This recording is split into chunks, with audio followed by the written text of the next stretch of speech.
एक समय की बात है, एक बड़े जंगल में एक शक्तिशाली शेर रहता था।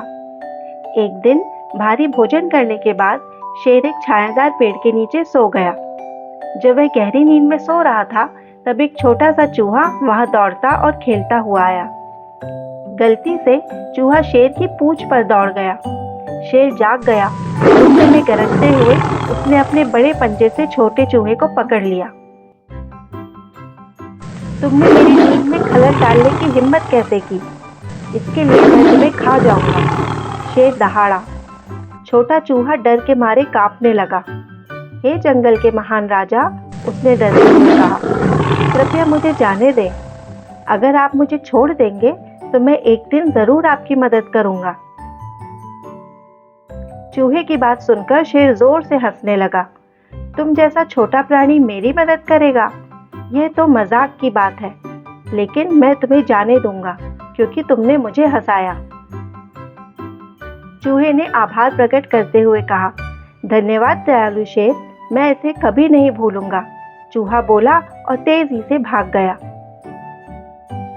कुछ दिन बाद शेर जंगल में घूम रहा था।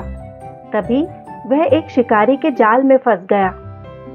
उसने खुद को छुड़ाने की बहुत कोशिश की, लेकिन जितना वह संघर्ष करता, जाल उतना ही कसता गया। शेर मदद के लिए दहाड़ने लगा। चूहे ने शेर की दहाड़ सुनी और देखने के लिए दौड़ा कि क्या हुआ। जब उसने शेर को जाल में फंसा देखा तो उसने कहा, चिंता मत करो मेरे दोस्त, मैं तुम्हें बचा लूंगा। चूहे ने अपने तेज दांतों से जाल की रस्सियों को काटना शुरू किया। उसने कड़ी मेहनत की और जल्द ही जाल में बड़ा छेद कर दिया। शेर आजाद हो गया।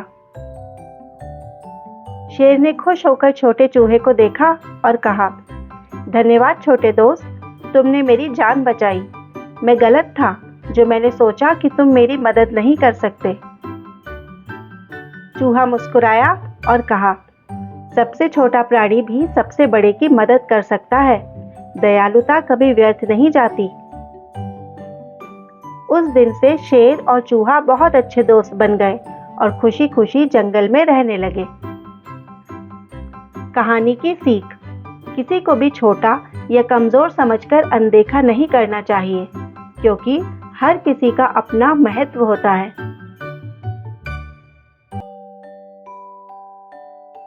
गर्मियों के दिन थे। एक दिन एक कौवा आसमान में उड़ रहा था। सूरज बहुत तेज चमक रहा था और जमीन पूरी तरह सूखी थी। बेचारा कौवा बहुत प्यासा था। मुझे पानी चाहिए, उसने सोचा और चारों ओर पानी ढूंढने लगा, लेकिन उसे कहीं भी पानी नहीं मिला। कुछ देर बाद कौवा थक गया और उदास हो गया। अगर मुझे जल्दी पानी नहीं मिला तो मैं और उड़ नहीं पाऊंगा, उसने अपने आप से कहा।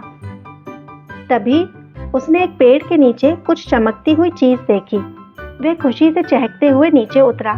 यह तो मिट्टी का घड़ा है, उसने सोचा। कौवे ने घड़े के अंदर झांका। घड़े में थोड़ा सा पानी था, लेकिन जब उसने पानी पीने की कोशिश की तो उसे एक समस्या नजर आई। पानी घड़े के तले में था और उसकी चोंच वहां तक नहीं पहुंच पा रही थी। कौवा एक जगह बैठकर सोचने लगा, मैं इस पानी को कैसे पीऊं? उसने सोचा। फिर अचानक उसके दिमाग में एक तरकीब आई। पास में ही उसे कुछ छोटे छोटे कंकड़ पड़े हुए दिखे। शायद ये मदद कर सकते हैं, उसने कहा। उसने अपनी चोंच से एक कंकड़ उठाया और उसे घड़े में डाल दिया। फिर उसने दूसरा कंकड़ उठाया और घड़े में डाल दिया। कौवा लगातार कंकड़ डालता रहा। धीरे धीरे घड़े का पानी ऊपर आने लगा। कौवा मेहनत करता रहा, भले ही वह थक गया था। आखिरकार पानी घड़े के ऊपर तक आ गया। वाह, कौवा खुशी से बोला। उसने जल्दी से ठंडा पानी पिया और उसकी प्यास बुझ गई। अच्छा हुआ मैंने हार नहीं मानी, उसने कहा। अपनी समझदारी और मेहनत पर गर्व करते हुए वह आगे की यात्राओं के लिए उड़ गया। कहानी से हमें यह सीख मिलती है कि अगर आप अपनी समझदारी से सोचें और मेहनत करें तो कोई भी समस्या हल हो सकती है।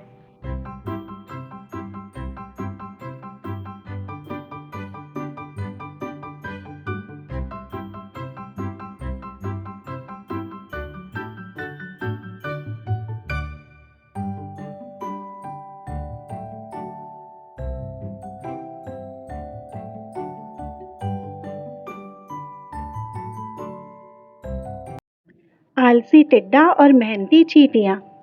गर्मियों के दिन थे। एक टिड्डा धूप में आराम कर रहा था। वह गाने गा रहा था और अपना गिटार बजा रहा था। उसने देखा कि चींटियों का एक समूह कड़ी मेहनत कर रहा है। तुम लोग क्या कर रहे हो? टिड्डे ने पूछा। हम सर्दियों के लिए खाना इकट्ठा कर रहे हैं, एक चींटी ने जवाब दिया। अभी से सर्दी की चिंता क्यों कर रहे हो? हर जगह बहुत सारा खाना है, टिड्डे ने हंसते हुए कहा। चींटियां रुकी नहीं, वे खाना उठाकर अपने घोंसले में ले जाती रहीं। टिड्डे ने सिर हिलाया और फिर से अपना गिटार बजाने लगा। दिन हफ्तों में बदल गए और गर्मी खत्म हो गई। पत्ते भूरे हो गए और हवा ठंडी हो गई। जल्दी ही बर्फ ने जमीन को ढक लिया। टिड्डे को कहीं भी खाना नहीं मिला। वह ठंड में कांप रहा था और भूख से कमजोर हो गया।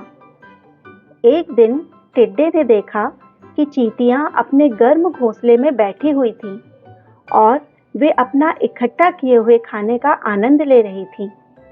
उसने उनके दरवाजे पर दस्तक दी। कृपया मेरी मदद करो, उसने विनती की। मेरे पास न खाना है और न रहने की जगह। चींटियों ने टिड्डे को देखा और आपस में फुसफुसाने लगी। फिर एक चींटी आगे आई और बोली, हम तुम्हारी मदद करेंगे। हर किसी के साथ दया का व्यवहार होना चाहिए, भले ही उसने गलतियां की हों। चींटियों ने टिड्डे को अपने गर्म घोंसले में बुलाया और उसके साथ अपना खाना साझा किया। टिड्डा कृतज्ञ और शर्मिंदा महसूस कर रहा था। उसने कहा, मुझे मदद करने के लिए धन्यवाद। अगली बार मैं भी तुम्हारी तरह मेहनत करूंगा और भविष्य के लिए तैयारी करूंगा। चींटियों ने मुस्कुराते हुए कहा, हम सभी गलतियां करते हैं, लेकिन महत्वपूर्ण यह है कि हम उनसे सीखें। उस दिन के बाद टिड्डे ने अपना वादा निभाया।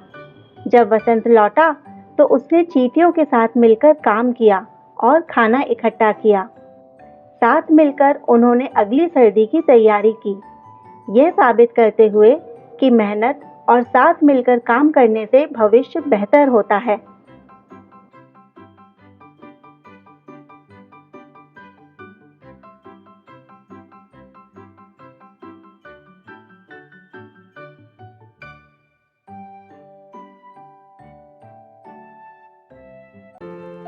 एक समय की बात है।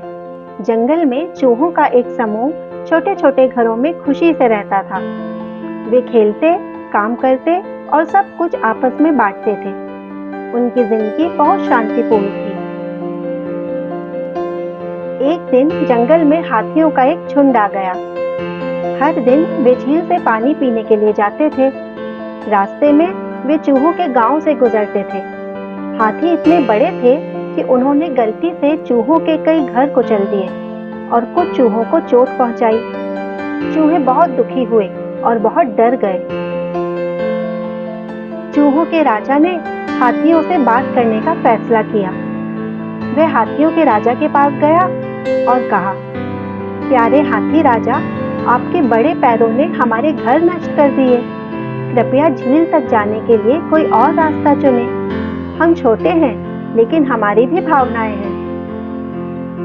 हाथी राजा को अपनी गलती पर बहुत अफसोस हुआ। उसने कहा, मेरा इरादा तुम्हें नुकसान पहुंचाने का नहीं था। अब से हम किसी और रास्ते से झील पर जाएंगे। यह सुनकर चूहे खुश हो गए और हाथियों को धन्यवाद किया। हाथियों ने चूहों के घर फिर से बनाने का फैसला किया। अपनी सूंड से बड़े बड़े पत्ते और लकड़ियां लाकर उन्होंने चूहों के लिए नए घर बनाए।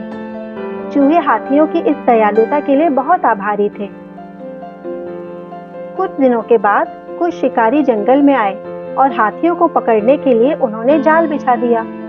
कई हाथी जाल में फंस गए और बाहर नहीं निकल पाए। हाथी राजा को चूहों की याद आई और उसने उनके पास मदद का संदेश भेजा। चूहे तुरंत अपने बड़े दोस्तों की मदद के लिए आ गए। उन्होंने अपने तेज दांतों से जाल काट दिया और हाथियों को आजाद कर दिया। हाथी राजा और उसके साथी बहुत खुश हुए।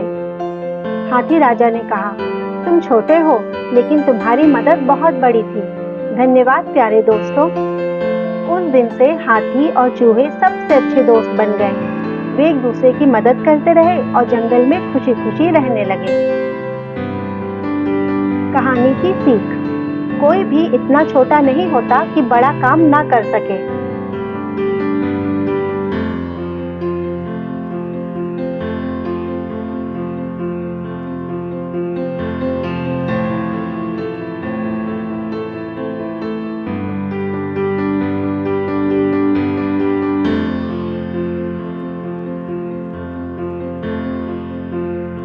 नए साल की सबसे बड़ी सीख। बहुत समय पहले की बात है। एक प्यारे से जंगल के छोटे से गांव में कई तरह के जानवर साथ मिलजुल कर रहते थे। नया साल आने वाला था और हर कोई बहुत खुश और उत्साहित था। गांव के बीच में चौक को रंग बिरंगी लाइट्स और सजावट से सजा दिया गया था। वहां एक बड़ी घड़ी का टावर भी था जो ठीक रात को 12 बजे बजने वाला था।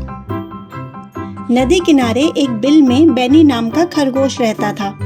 उसे हर साल नए साल के लिए कुछ अच्छा करने का रिजोल्यूशन लेना पसंद था, लेकिन अक्सर वह उन्हें 2 हफ्तों में ही भूल जाता था। इस बार वह ऐसा रिजोल्यूशन लेना चाहता था जो उसकी जिंदगी सच में बदल दे। बेनी अपने दोस्तों से सलाह लेने गया। सबसे पहले वह लोमड़ी फियोना के पास गया। तुमने क्या संकल्प लिया है फियोना? फियोना बोली, मैं जंगल की सबसे तेज धावक बनना चाहती हूँ। फिर बेनी ने हिरनी डेजी से पूछा। डेजी बोली, मैं इस साल सिर्फ सबसे स्वादिष्ट पत्ते और फल खाऊंगी। बेनी ने माथे पर शिकन डाली, पर मैं ऐसा क्या चुनूं जो मजेदार भी हो और जरूरी भी। आखिर में बेनी उल्लू ओलिवर के पास गया, जो जंगल का सबसे समझदार जानवर था। ओलिवर ने उसकी बात सुनी और कहा, बेनी, सबसे अच्छा संकल्प वो होता है जो सिर्फ अपने लिए ना हो बल्कि दूसरों की मदद भी करे। यह सुनकर बेनी के दिमाग में एक शानदार आइडिया आया। उसने तय किया कि वह इस साल जंगल में सबके बीच प्यार और खुशी फैलाएगा। उसने छोटे छोटे तोहफे बनाए, हौसला बढ़ाने वाले संदेश लिखे और यहाँ तक कि जंगल के रास्ते साफ करने में भी मदद की। नए साल की शाम बेनी ने अपने तोहफे सभी जानवरों को बांटे। आप सब मेरे दोस्त हो और इस जंगल को खास बनाते हो, उसने कहा। हर कोई बेनी की सोच और मेहनत से बहुत खुश था। रात को 12 बजे नए साल पर जैसे ही घड़ी ने आवाज की, पूरा जंगल खुशी के शोर से गूंज उठा।